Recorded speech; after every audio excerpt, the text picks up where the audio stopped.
Hi friends, welcome back to our channel Nellore రుచులు and blogs. Friends, ఈరోజు నేను కొన్ని కూరగాయల మొక్కలు, ఆకుకూరల మొక్కలు, పూల మొక్కలు ఇవి నాటుతున్నాను. అవి ఏవే మొక్కలు నాటుతున్నానో ఈ వీడియోలో చూపిస్తాను, మీకు చూసేయండి.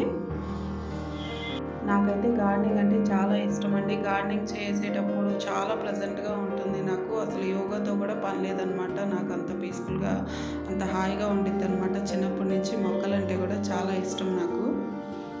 అంటే తహతహలాడేదాన్ని అనమాట. అంటే మాకు ఎక్కువ టౌన్లో పెరగడం వలన అసలు ఎక్కువ మట్టి అనేది అవైలబుల్గా ఉండేది కాదు. చిన్న చిన్న పాట్స్లో, కుండీల్లో మేము పూల మొక్కలు పెంచుకునేవాళ్ళం అనమాట. కాయగూరలు అలాగే ఇట్లాంటివి పెంచుకోవడానికి, పెద్ద పెద్ద మొక్కలు పెంచుకోవడానికి మాకు స్కోప్ ఉండేది కాదండి. మాకు గ్రౌండ్ అంటే మట్టి ఉండేది కాదనమాట.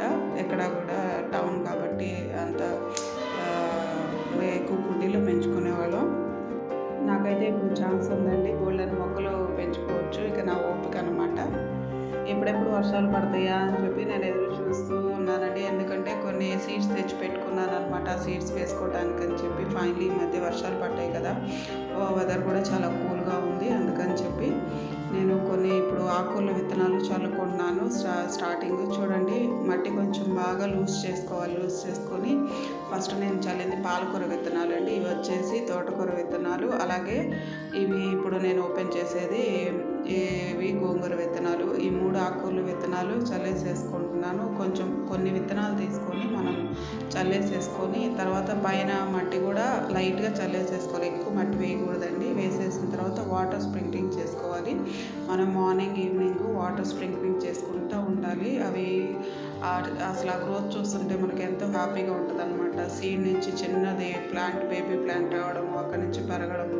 కొంచెం కేర్ఫుల్గా ఉండాలండి స్టార్టింగ్లో. తర్వాత అవే కొంచెం పందిరి వేస్తే అవే అల్లుకుంటాయి. మంచిగా మనకి మనం హార్వెస్ట్ చేసుకోవచ్చు అనమాట. మన ఆకుకూరలు కానీ కాయగూరలు కానీ హార్వెస్ట్ చేసుకుని మనకు ఆ హ్యాపీనెస్సే వేరనమాట. మనకు కొనుక్కున్నా కూడా అంత క్వాలిటీ ఇవి మనకి రావండి. సీడ్స్ మనం మంచి మంచి సీడ్స్ తెచ్చుకోవాలండి. మనకి విత్తనాల షాపులు ఉంటాయి కదా, అక్కడ వెళ్ళి అడిగితే మనకు కావాల్సిన మనం కొనుక్కురావచ్చు. అంటే ఒక 10 రూపీస్ ప్యాకెట్స్ కూడా మనకి అవైలబుల్గా ఉంటాయి. ఇందాక చూపించాను కదా ఆ ప్యాకెట్స్. అలాగే ఇవి కుండీల్లో మొలిచినాయండి, దోస విత్తనాలు మొలిచినాయి. చాలా మంది చెప్తున్నారు, అంటే తీసి మళ్ళీ మనం గ్రౌండ్లో వేస్తే వస్తాయని. అలా చేసి ట్రై చేస్తాను. ఆ కుండీలో వచ్చేసి కనకాంబరాలు, మరువం వేసుకుంటానండి. ఎందుకంటే నాకు పూలల్లో జాస్మిన్స్, ఎస్పెషల్లీ మల్లెపూలు అంటే చాలా ఇష్టము. సన్నజాజి చెట్టు కూడా ఉంది మా ఇంట్లో. వాటిలో వేసి కట్టుకోవడానికి కూడా బాగుంటుంది కదా. అలాగే ఇవి చూడండి, ఒక 10 days బ్యాక్ వేసానండి నేను. ఇవి బీరకాయ అలాగే చిక్కుడుకాయ విత్తనాలు. ఇవి బేబీ ప్లాంట్స్ వచ్చినాయి అన్నమాట. ఇవి వచ్చిన తర్వాత నేను చూపిస్తాను. ఎవ్రీ ఇయర్ వేస్తానండి. బీరకాయలు అయితే ఒక్కొక్క కాయ కిలో కాయ వస్తుంది. ఒక్క దెబ్బలో ఉడికిపోయిద్దండి. కూర కూడా చాలా టేస్టీగా ఉంటుంది, అసలు చాలా బాగుంటుంది. ఇవి బీర చెట్లు చూడండి, బేబీ ప్లాంట్స్.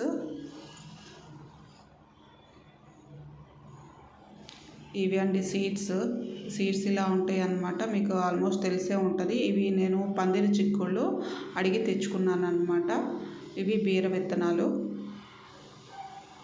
ఇవి మెయిన్ కొంచెం బేబీ ప్లాంట్స్ వచ్చిన తర్వాత జాగ్రత్తగా అల్లించుకోవాలన్నమాట. ఇది వచ్చేసి నేను ఆల్రెడీ వీడియో చేస్తున్నాను. నల్లేరు మొక్క ఒక చిన్న కొమ్మ నాటితే బతుకుతుందండి.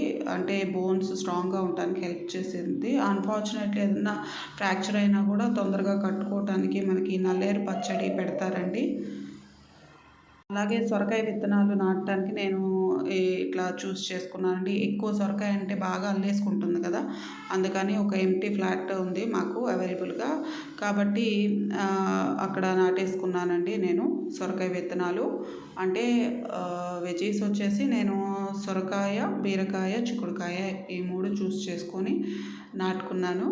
ఆకుకూరలు వచ్చేసి తోటకూర, పాలకూర, గోంగూర ఇంతవరకు నేను నాటుకున్నాను. ఇంకా చూస్తానండి, కొన్ని నాటడానికి కాకపోతే మనము కొంచెం క్లీన్ చేసుకోవాలి కదా. ఈ ఫ్లాట్ బోల్డ్ అంటిగా అవైలబుల్గా ఉంది కాబట్టి కొంచెం క్లీన్ చేసుకొని కొన్ని విత్తనాలు నాటుకోవడానికి ట్రై చేస్తాను. ఆల్రెడీ బోల్డ్ ఉండేయండి, జామ చెట్టు ఇవన్నీ ఉండేవి. తుఫాన్ వచ్చి అవి పోయినాయండి మా చెట్లు. ఇది చూసారా, కరివేపాకు చెట్టు. ఇది అసలు ఇప్పటి నుంచో కొన్ని ఇయర్స్ నుంచి ఇలాగే ఉందండి, పెరగట్లేదు. కానీ ఎప్పుడన్నా కరివేపాకుని ఎండుకున్నప్పుడు హెల్ప్ అయ్యిద్ది. ఈ ఎండలకి అన్ని చెట్లు పాడైపోయినాయండి. ఏరికూర తెచ్చుకున్నాను. ఇది హైబ్రిడ్ గులాబీ. అలాగే ఇది వచ్చేసి తులసి పాట్‌కి నేను పెయింట్ వెయ్యాలి. ఈ తులసి పాట్ ఈస్ట్ సైడ్ పెట్టుకున్నాను. సూర్య నమస్కారం చేసుకుంటూ నేను దండం పెట్టుకుంటాను. అట్ ది సేమ్ టైం వినాయకుడి గుడి కూడా ఉంటుంది. వినాయకుడికి కూడా దండం పెట్టుకుంటాను. చూసారా, ఇది వచ్చేసి మా నైబర్స్‌కి ఉందండి. నాకెంతో ఇష్టమని చెప్పాను కదా! మల్లెపూలు. ఆ మల్లెపూల్లో కూడా ఎస్పెషల్లీ అల్లుకునే చెట్టు ఉంటుంది కదా, జడమల్లి. అది చాలా ఇష్టము. నేను అది కూడా అంటు కట్టుకుంటున్నానండి. అది కూడా నేను తెచ్చి నాటుకుంటాను. ప్రజెంట్ ఇవ్వండి నేను నాటుకున్న మొక్కలు ఈ సీజన్‌లో. ఇంకేమన్నా నాటడానికి నేను ట్రై చేస్తాను. ఓకేనా friends? Thanks for watching this video.